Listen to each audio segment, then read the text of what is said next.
back to my channel. If you haven't already, make sure to subscribe, like, and now follow me on Facebook. Today, we're going to be reading Multiplying Menace, The Revenge of Rumpelstiltskin, a math adventure by Pam Calvert. Let's get into it.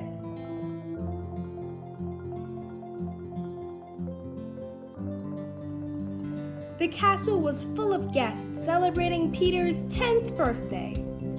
"You have one gift left," said his mother, the queen. A big, bouncy puppy ran out and licked Peter's face. "This is the best birthday ever," Peter said as he ran his fingers over the dog's soft fur. Just then, down the stairs came a thunderous rumbling and a cloud of smoke.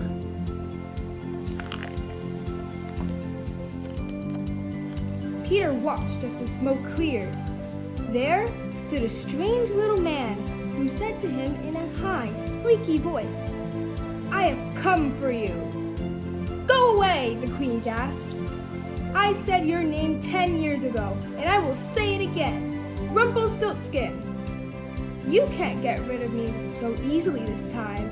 10 years ago, I turned your worthless straw into gold. Now I demand what you owe me." "Guards," the king ordered. 10 guards rushed forward. Rumpelstiltskin pointed his walking stick at them and muttered some words. There was a sudden flash, and 8 guards disappeared. Only their hats remained.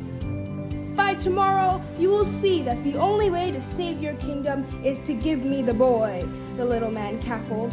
And then he was gone. The celebration continued, but no one laughed or smiled. Even Peter's puppy seemed to know that something was wrong. That night, strange things happened. The baker woke to find hundreds of mice in his flour bins.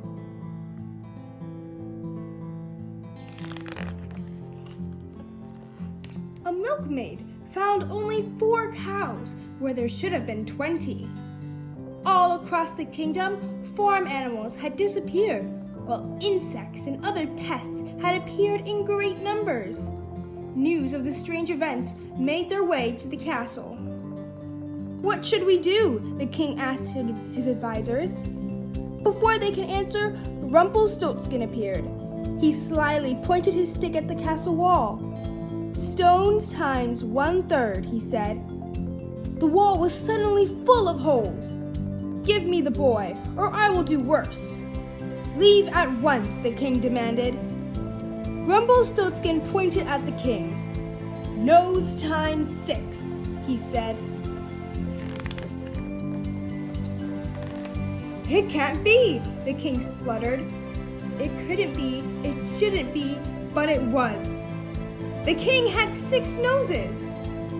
Rumpelstiltskin warned, "Everyone here will have 6 noses if the boy doesn't come with me." Peter says, "I will go with you if you fix my father's nose and put everything back the way it was." "I will," Rumpelstiltskin replied. "No, wait," the queen cried, but it was too late. Peter and Rumpelstiltskin were gone. Peter found himself standing in front of a crooked hut. "Will you fix my father's nose now?" he asked. "Ah," the little man replied. "I never said I would do it right away. First, you must work to repay what your family owes me."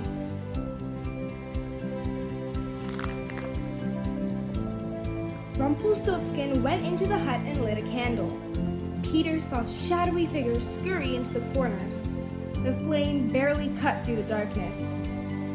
Rumpelstiltskin pointed his walking stick at the candle and said, "Candle times 8. The glow of 8 candles brightened the room. "How did you do that?" Peter asked. "That is no concern of yours," the little man said. "Now go gather some firewood." Peter collected an armful of dry wood from the surrounding forest. Rumpelstiltskin put 4 branches in the fireplace. "Branches times 10, he said, pointing his walking stick. He made a fire with the 40 branches that appeared.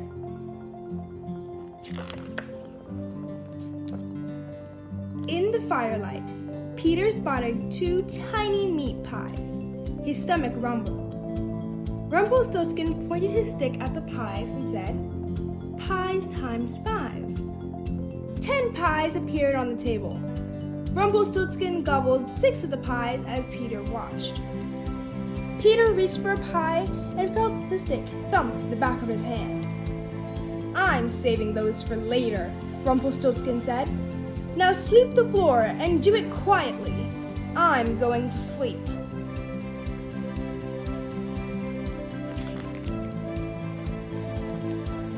Soon, the sound of snoring filled the room. Peter swept the floor, inching closer and closer to the small bed. When he was right next to the bed, Peter gently tried to slide the stick from the sleeping man's grasp, but it wouldn't budge. Peter plucked a feather from Rumpelstiltskin's cap and flicked it under the sleeping man's nose. Rumpelstiltskin let go of the stick to brush the feather away. Peter grabbed the stick and put the broom in its place.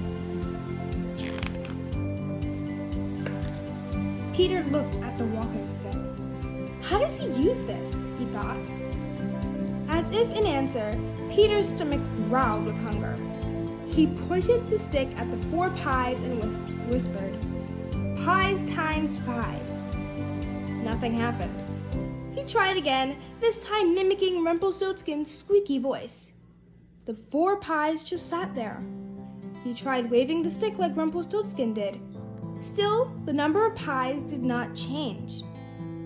Peter examined the stick carefully. This X carved into the end might mean something. He pointed the X at the pies and said, "Pies times 5." 20 pies appeared. "It worked," Peter whispered. He quickly ate 8 pies and could not eat any more. If Rumpelstiltskin sees all of these pies, he'll know I used his stick.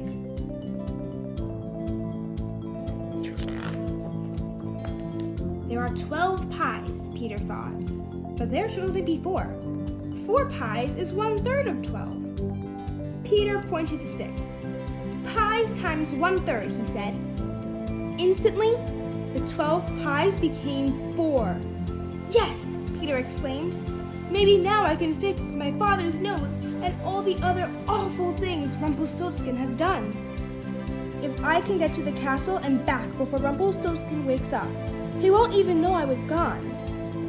Peter thought. But just in case, he put 2 chairs in front of Rumpelstiltskin's bed. "Chairs times 50, he said, pointing the stick. A wall of 100 chairs blocked the bed. Peter backed out of the hut and ran into the forest.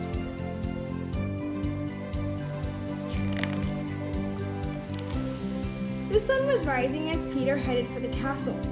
On the way, he heard a voice calling, "Help! Someone, please help me!" Running toward the voice, Peter saw a boy standing on a stone in the middle of the river. "Help!" the boy cried. "Yesterday I was walking across the river when most of the stones disappeared. I've been stuck here all night." Peter knew it was Rumpelstiltskin's work. "How many stepping stones were here before?" he asked. 27, the boy said. "I count them every day as I walk across. Now there are only 3 stones left." Peter picked up 27 pebbles and put them down in groups of 3. Then he pointed the walking stick and said, "Stepping stones times 9.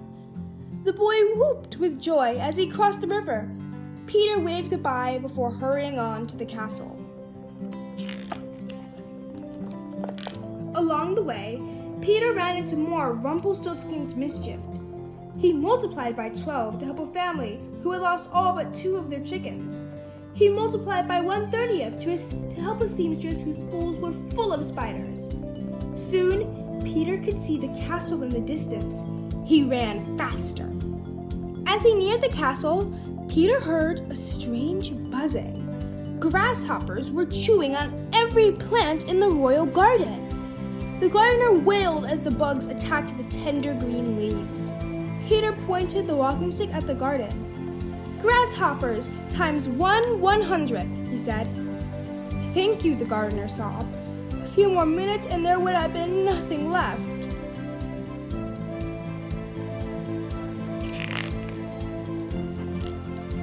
Peter hurried from the garden into the castle. "You cut away from that horrible man!" the queen cried in relief. Peter hugged his parents and explained, "I don't have much time. I have to get back before Rumpelstiltskin knows I'm gone."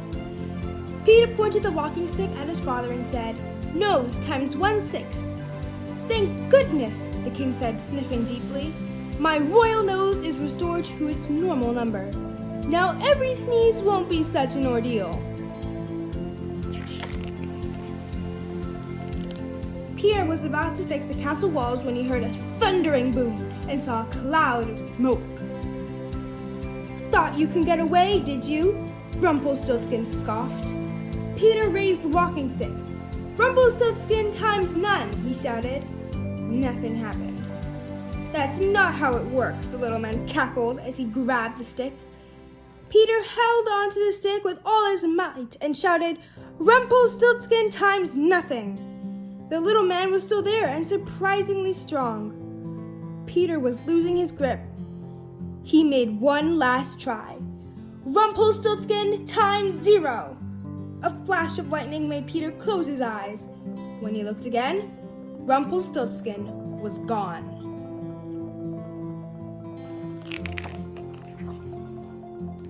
That night, the whole kingdom celebrated. Peter fixed all the bad things Rumpelstiltskin had done. Peter multiplied by whole numbers to bring back the people, animals, and objects that had disappeared. He multiplied by fractions to get rid of all the extra insects and other pests. When everything was the way it should be, Peter hid the stick where no one would find it. As the story of Peter's bravery spread, children began playing a new game based on his adventure. Times a whole will make you many. Times a fraction leaves hardly any. Times a 0 will leave no one. Multiplying Menace is on the run. Multiplying is a fast way of counting groups or sets. If you multiply 4 times 5, you'll get 20 faster than if you counted. That's why at the end of the story, the little kids were chanting, "Times a whole will make you many." For example, 4 times 5 really means that there's 4 groups of 5. This makes it way easier to count, as you can just count by 5s. 5, 10, 15, 20. So 4 times 5 is 20. But the kids also chant, "Times a fraction leaves hardly any." So why does multiplying by a fraction make a smaller number? Well, this is because a fraction represents a part of a whole number. It is less than 1. For example, let's look at 10 times 1/5. When you multiply those two numbers together, you're doing 10/5. And since they're part of a whole, that means that, for fifths at least, 5/5 is only equal to 1 whole, 1. So 10/5 is equal to 2, meaning that 10 times 1/5 equals 2.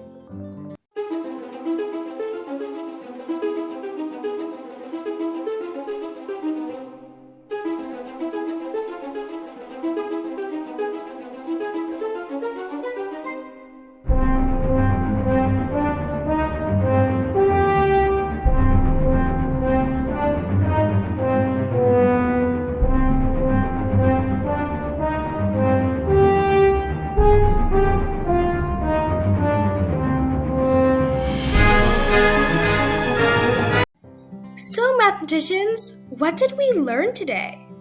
Well, we learned that when you multiply a whole number by another whole number, your product will be larger. We also learned that when you multiply a whole number by a fraction, your product will be smaller.